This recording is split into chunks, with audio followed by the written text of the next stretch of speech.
Quel est votre métier? Quel est votre parcours?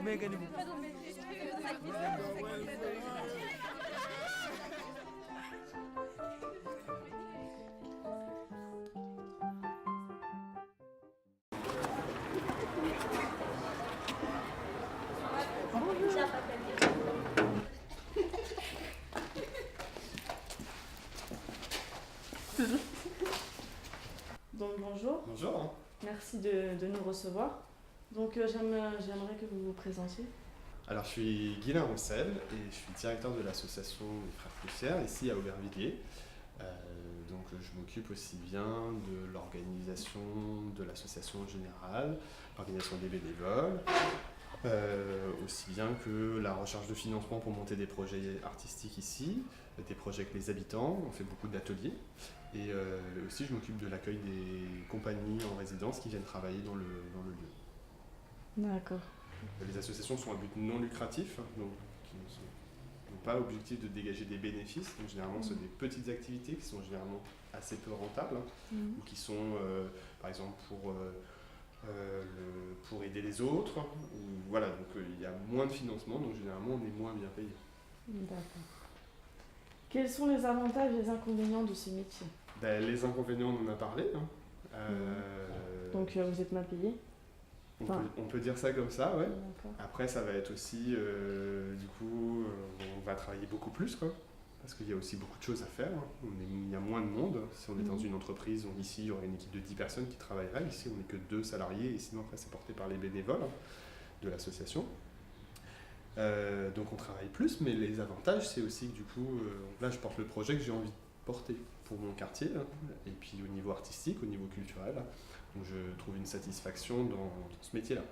Je voudrais savoir quelles études vous avez fait pour faire ce métier? Alors pour faire ce métier, spécifiquement, il n'y a pas d'études particulières en fait. Moi j'ai fait l'École nationale supérieure du paysage de Versailles, donc, qui apprend à concevoir des espaces mais pour les extérieurs. Et en fait j'ai mis à profit ce que j'ai appris dedans, ici. Pendant 9 ans j'ai été bénévole de cette association-là, donc forcément je faisais ça et puis pas autre chose à côté. En même temps c'est ce que j'avais envie de faire dans la vie. On peut voir ça comme des sacrifices. Maintenant, pendant ce temps-là, je fais des choses que j'aime. Donc pareil, quelque part, c'est pas un sacrifice. D'accord. Est-ce que vous pouvez nous faire la visite de ce lieu, s'il vous plaît? Ouais, je vous emmène, on va faire un tour. Oui. Alors, déjà, ici, on est dans l'espace qu'on appelle le foyer. Le foyer, ça sert de petit bar, d'accueil. Ici, on peut faire des réunions. Ça sert à accueillir le public quand il y a des spectacles, ou sinon on peut mettre des grandes tables et faire des ateliers dans cet espace-là. Voilà. Et du coup, il est connecté avec la grande salle ici.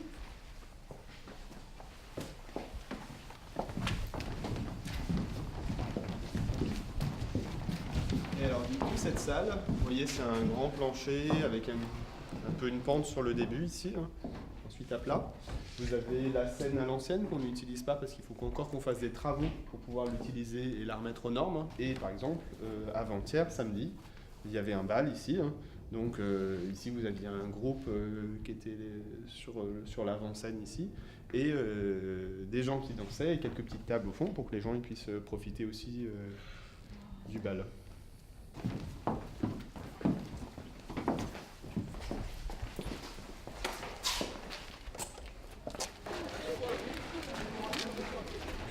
On va descendre au sous-sol. Vous aviez vu que la scène, elle était un peu surélevée, donc le niveau de la scène, il est là.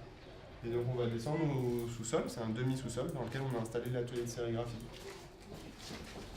Donc ici, on vient d'installer cet espace-là, et c'est un atelier de sérigraphie qui est une technique d'impression qui permet, grâce à un écran qui laisse passer l'encre, que l'on réalise grâce à l'insoleuse qui est derrière moi, de faire des tirages, des impressions artisanales.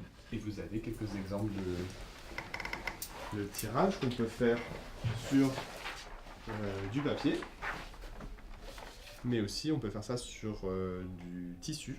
Là par exemple, ça c'est une impression en sérigraphie. Peut-être le tien aussi, ça doit être de la sérigraphie. On peut faire ça en tout cas en sérigraphie. Voilà. Pouvez-vous nous expliquer l'impact de votre association sur le quartier? L'impact principal, à mon sens, c'est il y a des gens d'une même ville qui se rencontrent ici et qui ne devaient pas se rencontrer, qui ne se seraient pas rencontrés autrement parce que tout simplement ils n'ont pas les mêmes horaires de vie, ou parce qu'ils n'habitent pas les mêmes quartiers, ou parce qu'ils n'ont pas les mêmes activités ou les mêmes centres d'intérêt. Et donc nous, ce qu'on fait, c'est des moments où du coup il y a des gens qui peuvent se croiser. Je vous ai apporté des photos du coup pour vous montrer un peu ce qu'on fait. Les lanternes, voilà, c'est les Anglais dont je vous ai parlé, hein, qui nous ont dit, qui font ça chez eux, et qui nous ont dit, peut-être que vous pourriez faire ça à Aubervilliers. Ça, c'est les enfants de l'école Jeanne Verlin Aubervilliers, avec qui j'ai fait des ateliers l'année dernière, et qui se retrouvent du coup à marcher ensemble dans la rue, la nuit, à Aubervilliers, quelque chose qu'on ne fait pas, a priori. C'est pas une fête, c'est pas la fête nationale, c'est pas une fête d'aucun pays, c'est pas une fête d'une religion, c'est le fait simplement d'habitants d'une même ville qui font un événement. Il faut imaginer, il y a une batucada, il y avait 2 batucadas là cette année, hein. Donc c'est vraiment festif, les gens ils sont vraiment contents d'être dans la rue. Donc, il y a des gens qui viennent travailler des spectacles ici. Il n'y a pas une billetterie où les gens on vient voir des concerts ou des... Mais c'est des artistes qui viennent travailler ce qu'ils font. Vous avez des musiciens qui vont travailler du conte avec de la kora. Ici, on soutient aussi des jeunes compagnies, des jeunes artistes ici qui font de la marionnette et qui ne trouvent pas d'espace pour pouvoir créer parce que les lieux à Paris leur disent non, vous n'êtes pas connus, hein, ou voilà, ça ne nous intéresse pas de vous accueillir. Nous, si le spectacle nous intéresse, on va leur proposer de venir et du coup de faire un travail avec les habitants du quartier. Ici, c'est des ateliers du pain, comment on fabrique les différents pains du monde. Comment on fait le pain, comment on fait les galettes kabyles, les galettes indiennes, le pain au levain. Ici, c'était des repas linguistiques où souvent ça se termine où il y a un petit spectacle de danse ou de musique. On produit du miel. Ça, c'est nos abeilles qui sont sur le toit. Et puis là, je vous avais dit qu'on travaillait à l'international. Un autre aspect de l'association, on a fait des lanternes aussi en Indonésie. Ici. Donc pareil, donc c'est dans un objectif pédagogique. Et comment est-ce que les lanternes, c'est un outil pour que les gens ils arrivent à se parler. C'est une zone où il y a eu beaucoup de massacres il y a quelques années. On est allé faire des ateliers et là il y avait des gens de toutes les religions et de toutes les origines ethniques qui ont fait des choses ensemble. Il y a eu des lanternes, mais on a fait aussi de la danse avec Sangita. Et voilà, ça c'est quelque chose qu'on fait et on a transmis des savoir-faire. Je pense que le désir qui m'anime à faire ça, hein, c'est la satisfaction effectivement de... Les gens. Ouais, que les gens ils se rencontrent, hein, que les gens ils apprennent à faire des choses. Hein. Il y a une maman qui est venue un jour qui a dit on veut participer aux lanternes, on trouve ça formidable, mais on n'est pas du tout manuel. En un atelier, ils ont fait un poisson, mais qui est incroyable. Ils sont repartis, ils ont dit on pensait pas qu'on était capable de faire ça. Donc du coup, moi, ce qui m'anime, c'est ça. Ça fait qu'il y a des gens qui repartent avec quelque chose qu'ils n'avaient pas avant. D'accord, merci.